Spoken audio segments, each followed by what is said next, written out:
നിലമ്പൂർ ഉപതെരഞ്ഞെടുപ്പിന് ശേഷം കോൺഗ്രസിൻ്റെ ആത്മവിശ്വാസം വർദ്ധിച്ചിരിക്കുകയാണ്. എന്നാൽ അതേസമയം കോൺഗ്രസിനുള്ളിൽ മുഖ്യമന്ത്രി ആരാകണമെന്ന തർക്കവും രൂക്ഷമായിക്കൊണ്ടിരിക്കുന്നു. വരാൻ പോകുന്ന തെരഞ്ഞെടുപ്പുകളിൽ കോൺഗ്രസിനെ നയിക്കേണ്ടത് ആരാണ് എന്ന ഒരു വിവാദം കോൺഗ്രസിലുണ്ട്. ഇപ്പോൾ രമേശ് ചെന്നിത്തലയാണോ അതോ വി ഡി സതീശനാണോ കോൺഗ്രസിൻ്റെ ക്യാപ്റ്റൻ? എന്താണ് ശ്രീ ഫക്രുദ്ദീൻ അങ്ങേക്ക് പറയാനുള്ളത്? Digit matters. ഡിജിറ്റുകൾ സംസാരിക്കും, വിജയത്തിൻ്റെ സ്ട്രൈക്ക് റേറ്റ് സംസാരിക്കും, പിന്നെ ആളുകൾ ഉണ്ടാക്കിയിട്ടൊരു കോൺഫിഡൻസ് സംസാരിക്കും. ഇത് മൂന്ന് നോക്കുമ്പോൾ രമേശ് ചെന്നിത്തല സൈഡിലൊന്നുമില്ല. ഇതാണ് ഇതിൻ്റെ ഒരു പ്രശ്നം. രമേശിൻ്റെ ഒരു പ്രശ്നം എന്ന് വെച്ചാൽ രമേശ് വന്നത് തന്നെ ഭയങ്കര നെഗറ്റീവായിട്ടാണ്. ലീഡറിൻ്റെ സ്വന്തം ആളായിട്ട് വന്നു, പിന്നെ ലീഡറിനെ ക്രിട്ടിക്കൽ സമയത്ത് ഒറ്റുകൊടുത്തു എന്ന ഫീല് വന്നു. മുരളീധരനെ തിരിച്ച് പാർട്ടിയിൽ വരുന്നതിനെതിരെ അവസാന നിമിഷം വരെ കളിച്ചു. പിന്നെ ഉമ്മൻചാണ്ടി സാധാരണ ഇടപെട്ട് കൊണ്ടുവന്നത്. പിന്നെ ഇതിലുള്ള മുസ്ലിം കോൺഗ്രസിലെ പല മുസ്ലിം നേതാക്കന്മാരും പറയും ഇയാളൊരു RSSകാരനാണ്. എനിക്കറിയില്ല RSSകാരനാണോ.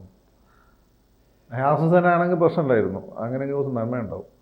RSSകാരനുള്ളിലോ നന്മ ഉണ്ടല്ലോ, അതുണ്ടാവും. അപ്പം ഇങ്ങനെയൊക്കെ കുറേ സാധനങ്ങളാണ് മൂപ്പര്. പിന്നെ മൂപ്പര് കണ്ടിട്ടുള്ളത് ലീഡറിൻ്റെ തണലിൽ വളർന്നുകൊണ്ട് ഗ്രാസ് റൂട്ട് ലെവലിൽ ഉള്ള പൊളിറ്റിക്സ് ഉപരിയായിട്ട് മൂപ്പര് ഈ പറയുന്ന വൈറ്റ് ആൻഡ് വൈറ്റ് പൊളിറ്റിക്സിൻ്റെ ഒരു പ്രൊഡക്റ്റാണ്.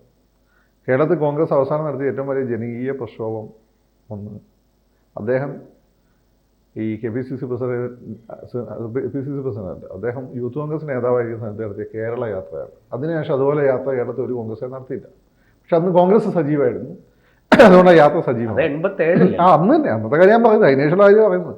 ഞാൻ ഈ കുടുംബത്തിൽ നിന്നായതുകൊണ്ട് എനിക്ക് നന്നായിട്ട് അറിയാം. അന്ന് രമേശിന് വേണ്ടി പോസ്റ്റർ കൊട്ടി ചേർന്നതാണ് ഞങ്ങളവിടെ തന്നെ രമേശിന് കല്ലേറുന്നുണ്ട്. അപ്പം അതിനുശേഷം അങ്ങനെ ജാഥ നടന്നില്ല. പക്ഷെ അത് രമേശിൻ്റെ ഗുണമായിരുന്നില്ല, അത് ലീഡറിൻ്റെയും പഴയ കോൺഗ്രസിൻ്റെയും ഗുണമായിരുന്നു. രമേശിൻ്റെ കാലം തൊട്ട് കോൺഗ്രസ് താഴോട്ടാണ്, മനസ്സിലായത്. പിന്നെ ഈ APCC പ്രസിഡന്റ് ആയപ്പം വിജയിക്കുന്നത് പണ്ടത്തെ പാറ്റേൺ വെച്ച് അങ്ങ് വിജയിച്ചു പോയതാണ്. എന്നിട്ട് നിയമസഭാ ഇലക്ഷനിൽ ഭാഗ്യം കൊണ്ട് CPM-ൽ ഒരു വിഭാഗം VS രണ്ടാമത്തെ അങ്ങനെ VS ആളാവണ്ട, VS ജനറലാവണ്ടെന്ന് വിചാരിച്ച് പണിഞ്ഞുകൊണ്ട് കിട്ടിയതാണ്. അതല്ലെങ്കിൽ ആ ഇലക്ഷൻ തോറ്റുപോയി, മനസ്സിലായി. അപ്പം രമേശിനെ സംബന്ധിച്ച് ഞങ്ങൾക്ക് രമേശിന് വിശ്വാസമല്ല, അതാണ് വലിയൊരു പ്രശ്നം.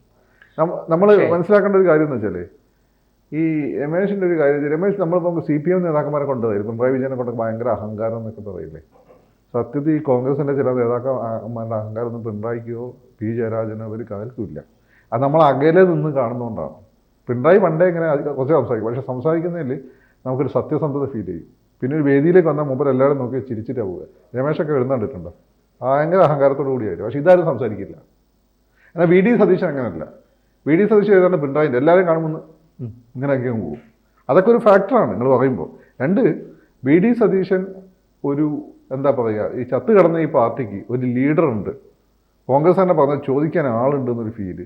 ഒരു ഇലക്ഷൻ പറഞ്ഞ വാക്ക് തരാം, അയാളെ സ്ട്രൈക്ക് റേറ്റ് ഏതാണ്ട് 100% ആണ്. പറഞ്ഞ വാക്കിനനുസരിച്ച് എല്ലാ റിസൾട്ടും വന്നിട്ടുണ്ട്, അത് ഇമ്പോർട്ടൻ്റ് ആണ്. അപ്പോൾ ഇതെല്ലാം അയാൾക്ക് അനുകൂലമായി. രമേശ് ചെന്നിത്തല പ്രതിപക്ഷ നേതാവായിരുന്ന കാലത്തും ഉപതെരഞ്ഞെടുപ്പുകൾ കോൺഗ്രസ് ജയിച്ചിട്ടുണ്ട്. പറയുന്നത് പോലെ കയ്യിലുള്ളത് പോയതല്ലേ, കയ്യിലുള്ളത് പോയിട്ടുണ്ട്. പക്ഷേ രമേശ് ചെന്നിത്തല പ്രതിപക്ഷ നേതാവായിരുന്ന കാലത്താണ് ഒന്നാം പിണറായി സർക്കാരിനെതിരെ ഏറ്റവും കൂടുതൽ അഴിമതി ആരോപണങ്ങൾ കൊണ്ടുവന്നത്. അല്ല, അത് കഴിഞ്ഞ് കോവിഡിന്റെ ആ ഒരു കോവിഡ് മാത്രമൊന്നല്ല, നിങ്ങൾ വന്ന ഇലക്ഷന് 3 കയ്യിൽ നിന്ന് പോയതാണ്, മനസ്സിലായി. ഒന്ന് ഷാനിമോളുടെ മാത്രമേ കിട്ടിയിട്ടുള്ളൂ, അത് അടുത്ത ഇലക്ഷന് പോയി. മാത്രമല്ല അത് ഒന്നാം പിണറായി സർക്കാരായിരുന്നു. നിങ്ങൾ പറഞ്ഞാൽ ഒന്നാം എന്നുള്ള വളരെ ഇമ്പോർട്ടൻ്റാണ്. ഇവിടെ ഒന്നാം പിണറായി സർക്കാർ കഴിഞ്ഞാൽ 2 UDF വരും, അതായത് കേരളത്തിൻ്റെ നിയമം. ആ നിയമം തെറ്റി. അപ്പോൾ അത് അന്നത്തെ BJP ഒരു ഫ്ലൂക്കിന് കിട്ടിയാണ്. RSSകാർ അടികൊണ്ട്, സുരേന്ദ്രൻ അടക്കമുള്ള BJPക്കാർക്ക് അടികൊണ്ട് കോൺഗ്രസ് തന്നെ ഗുണം കൊണ്ടുപോയി. BJPക്കാർ തന്നെ അവരുടെ A ക്ലാസ് മണ്ഡലങ്ങൾ വെച്ച് ബാക്കി സ്ഥലങ്ങളിൽ കോൺഗ്രസിന് വോട്ട് ചെയ്തു. ഇത് ഞാൻ വെറുതെ വായു എന്ന് പറയുന്നതല്ല, BJPനെ വിട്. ആ സംവിധാനമായിട്ട് ഏറ്റവും അടുത്തുള്ള ഒരാൾ എന്നോട് ഇലക്ഷൻ്റെ മുമ്പ് തന്നെ ഞാൻ വിളിച്ചപ്പോൾ എന്നോട് പറഞ്ഞു, ഞാൻ അദ്ദേഹത്തെ കൺസൾട്ട് ചെയ്യാറുണ്ട്, പക്ഷേ ഞാനത് കൺസൾട്ട് ചെയ്യുന്നത് പറയാറില്ലെന്ന് മാത്രമേ ഉള്ളൂ. എന്നോട് അദ്ദേഹം ഇതുവരെ പറഞ്ഞു, ഇന്ന് ഞാൻ പറഞ്ഞു ഈ ലോക്സഭാ ഇലക്ഷൻ വരെ അദ്ദേഹം പറഞ്ഞെടുത്ത് റിസൾട്ട് വന്നിട്ടുണ്ട്. ആരാന്ന് വേണമെങ്കിൽ ഗസ് ചെയ്തോ. സംഘ സംവിധാനത്തിൽ വളരെ പവർഫുൾ ആയിട്ടുള്ള ആളാണ്. ഞാൻ അദ്ദേഹത്തെ സംസാരിക്കും, അദ്ദേഹത്തെ കോട്ട് ചെയ്യാറില്ല. പക്ഷേ അദ്ദേഹം പറഞ്ഞത് കേരളത്തിൽ റിസൾട്ട് വന്നിട്ടുണ്ട് ഇതുവരെ. കഴിഞ്ഞ ലോക്സഭ എന്നോട് പറഞ്ഞു, ഞാൻ പറഞ്ഞു LDF മേൽക്കൈ ഉണ്ടാവും, എന്നോട് മണ്ഡലത്തിൽ പറയണ്ട, 1-2 സീറ്റ് കിട്ടിയേ ഭാഗ്യം, ഞങ്ങൾ ചിലപ്പോൾ 2 ജയിക്കും. അദ്ദേഹത്തിന് അറിയാം കൃത്യം. അദ്ദേഹത്തിന് ഗുണമെന്ന് വെച്ചാൽ ഓരോരോ ഗ്രാമങ്ങളിലും അദ്ദേഹം പോകും, അദ്ദേഹത്തിന് അറിയാം, ബന്ധങ്ങളുണ്ട്. ഇപ്പോഴും അങ്ങനെ തന്നെയാണ്. അപ്പോൾ ഞാൻ പറഞ്ഞു വന്നത്, ഒന്നാം പിണറായി സർക്കാരിൻ്റെ സമയത്ത് ഒരു ലോക്സഭാ ഇലക്ഷൻ ജയിക്കുന്നതോ അല്ല ഒരു ബൈ ഇലക്ഷൻ തന്നെ പരാജയം വന്നിട്ടുള്ളത്, അതുപോലെയല്ല രണ്ടാം പിണറായി സർക്കാരിൻ്റെ സമയത്ത് ബൈ ഇലക്ഷൻസ് ജയിക്കുന്നത്, കയ്യിലുള്ളത് പിടിച്ചെടുക്കുന്നത്, അതും അൻവറിനെ പോലുള്ള ഒരാളെ എതിരായിട്ടും ചില്ലറ കാര്യമല്ല. മാത്രമല്ല സതീശൻ കുറച്ചും കൂടി ആ സിൻസിയാരിറ്റി ഉള്ള ആളാണെന്ന് എനിക്ക് തോന്നുന്നു.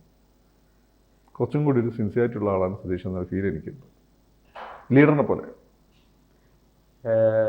നമ്മുടെ ഞാൻ നേരത്തെ പറഞ്ഞ ഒന്നാം പിണറായി സർക്കാരിൻ്റെ അവസാന കാലത്താണ് കോവിഡ് ശക്തി പ്രാപിച്ചു വരുന്നത്. ഈ കോവിഡ് സമയത്ത് വലിയ തോതിൽ പ്രതിപക്ഷത്തിന് സർക്കാരിനെതിരെ തിരിയാനോ സമരം ചെയ്യാനോ ഒന്നും സാധിച്ചില്ല. അത് UDF-ന് തീർച്ചയായിട്ടും ഒരു തിരിച്ചടിയായി. അവർ സമരം ചെയ്തു, നല്ല സമരം ചെയ്തു, നല്ല വിസിബിലിറ്റിയും കിട്ടിയിരുന്നു. പക്ഷേ അതിൽ ഗുണം ഞങ്ങൾക്ക് വിശ്വാസം വന്നില്ല. ഇതവരുടെ സ്ഥിരം കലാപരിപാടിയായി ജനം കരുതി. അവിടെയാണ്. പക്ഷേ ഇപ്പോൾ ഈ രാഷ്ട്രീയ വിശകലനങ്ങൾ നടത്തുന്നവർ, പ്രത്യേകിച്ച് ഇലക്ഷൻ അനാലിസ്റ്റുകൾ, ഒരു UDF-ന് ഒരു അപ്പർ ഹാൻഡ് പറയുന്നുണ്ട്, മേൽക്കൈ പറയുന്നുണ്ട്. അത് ഇതിൻ്റെ പുറത്താണ്. ഈ പറഞ്ഞ പോലെ ഇലക്ഷൻ രണ്ടാമത്തെ പിണറായി സർക്കാരിനെതിരെ ഫൈറ്റ് ചെയ്തിട്ട് വിജയിക്കുക എന്നുള്ളത് അത്ര എളുപ്പമല്ല. മറ്റേതൊരു റൊട്ടീനായിരുന്നു. രണ്ടാമത്തെ പിണറായി ഗവൺമെൻറ്റിനെതിരെ ഫൈറ്റ് ചെയ്യുന്നത് അത്ര എളുപ്പമല്ല. കാരണം കോൺഗ്രസ് ആ സമയത്ത് UDF സംവിധാനം തന്നെ നിർജ്ജീവമായി പോവുകയാണ്. ലീഗിന് മുമ്പുണ്ടായ എന്തൂസിയാസം കാണുന്നില്ല. ഘടകകക്ഷികൾ അങ്ങോട്ടും ചാടി നിൽക്കുന്ന അവസ്ഥയാണ്. കാരണം ഇനി RSP ഒക്കെ തന്നെ ഇടയ്ക്ക് ഇളക്കണ്ടായിരുന്നു. പിന്നെ പ്രേമൻ ഒരു സ്റ്റാൻഡ് പിടിച്ചുകൊണ്ട് അവിടെ നിന്നാണ്. ആ സമയത്ത് ഇതിനകത്തല്ല BJP അപ്പുറത്ത് നിന്ന് കോൺഗ്രസിനെ നശിപ്പിക്കാൻ വേണ്ടി ഇവരെ സപ്പോർട്ട് ചെയ്യുന്നുള്ള ഇവർ കൺവിൻസിംഗ് ആയിട്ട് നാട്ടുകാരെ കൊണ്ട് ഫീൽ ചെയ്യിപ്പിക്കുകയും ചെയ്തു. ആ സമയത്താണ് സതീശൻ ഈ വിജയങ്ങളെല്ലാം ഉണ്ടാക്കുന്നത്. ഒരു ലീഡർ എന്ന് വെച്ചാൽ പിന്നെ സതീശൻ ഒരുപാട് സംസാരിക്കില്ല, സംസാരിച്ചതിൻ്റെ റിസൾട്ടും ഉണ്ടാവും. ആ കാര്യത്തിൽ സതീശനെ കൂട്ടാൻ പറ്റിയ പിണറായി വിജയനും വത്സൻ തില്ലങ്കേരി ചേട്ടനൊക്കെ ആയിട്ടാ ഒന്നോ രണ്ടോ വാക്കേ ഉണ്ടാവും. അത് പറഞ്ഞത് തന്നെ.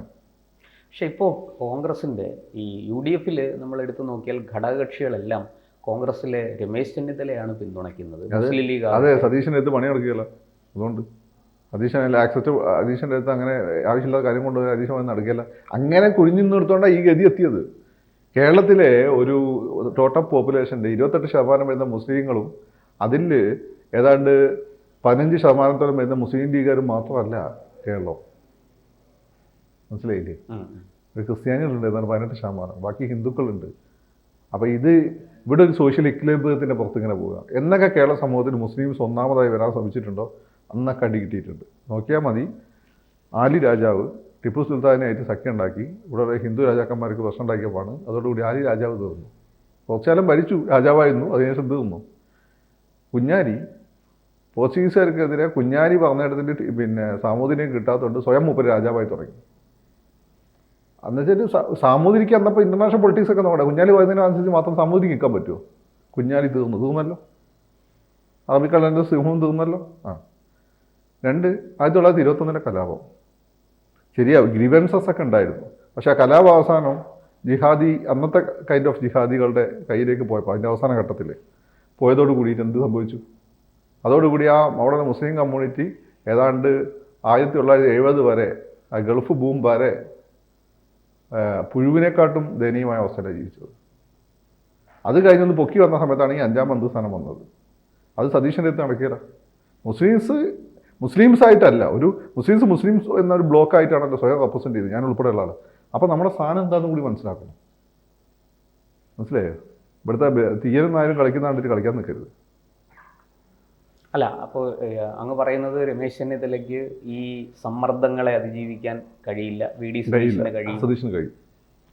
രമേശിന് പറ്റും. കോൺഗ്രസിലുള്ള പാവങ്ങളെ നെഞ്ഞത്ത് കയറാൻ പറ്റും. ഉള്ളിലെ പാവങ്ങളെ നെഞ്ഞത്ത് കയറാൻ പറ്റും. അല്ലാതെ UDF-ലെ ശക്തരുടെ റെസിസ്റ്റ് ചെയ്യാൻ പറ്റില്ല. സതീശന് രണ്ടും പറ്റും. ഇപ്പോൾ നമുക്ക് ഒരു കൺക്ലൂഷനിലെത്തുമ്പോൾ ആരായിരിക്കും ഈ തെരഞ്ഞെടുപ്പിൽ കോൺഗ്രസിനെ UDF-നെ നയിക്കുക? എന്തായാലും രമേശ് ചെന്നിത്തല അദ്ദേഹത്തിൻ്റെ ഒരു അവസാന ലാപ്പെങ്കിലും ആണ് എന്ന് പറയാം. ഇതിൻ്റെ പ്രശ്നം വെച്ചാൽ ഇത് പണ്ട് പിണറായി പറഞ്ഞത്, നിങ്ങൾക്ക് ആ പാർട്ടിയെ പറ്റി ചുക്ക് അറിയില്ല. ഇത് അവസാനം ഈ സതീശൻ കിടന്ന് കഷ്ടപ്പെടും. സതീശനെ വെച്ചാൽ കയ്യിൽ ഒതുങ്ങാത്തൊരു ഫിഗറാണ്. അതുകൊണ്ട് മിക്കവാറും സംഭവിക്കാൻ പോകുന്നത് ഇലക്ഷൻ സതീശനെ മുൻനിർത്തി ഇവർ കളിക്കും. അത് കഴിഞ്ഞിട്ട് ഇവർ ഹൈക്കമാൻഡ് വന്നിട്ട് അതിൻ്റെ രമേശിനെ ഹൈക്കമാൻഡിനെ പിടിക്കും. ലീഡറിന് ഹൈക്കമാൻഡ് ഇഷ്ടമല്ല, ലീഡറിനെ പടി കൊടുത്ത ആളാണ്. ഇനി രമേശ് എവിടെ വെള്ളത്തിൽ മീൻ പോലെ അങ്ങ് നിന്നോളും. അതുകൊണ്ട് സതീശനെ നിർത്തി കളിക്കും. റിസൾട്ട് വരുമ്പോൾ അവസാനം തീരുമാനം വരും, രമേശ് മുഖ്യമന്ത്രി ആണോ. ഒരു ഭരണകാലയളവിൻ്റെ പകുതി എങ്കിലും രമേശ് ചെന്നിത്തല ആവട്ടെ, അല്ല അങ്ങനെ എന്തെങ്കിലും വരും. അതോടുകൂടി ആൾ സതീശനാണ്. ഇവിടെ മിക്ക നിങ്ങൾ തൃണമൂലിനെ പ്രതീക്ഷിക്കേണ്ടി വരും. കൂടുതൽ വാർത്തകളും വിശേഷങ്ങളും നിങ്ങളിലേക്ക് എത്താൻ ABC മലയാളം സബ്സ്ക്രൈബ് ചെയ്യുക, ബെൽ ബട്ടണും അമർത്തുക.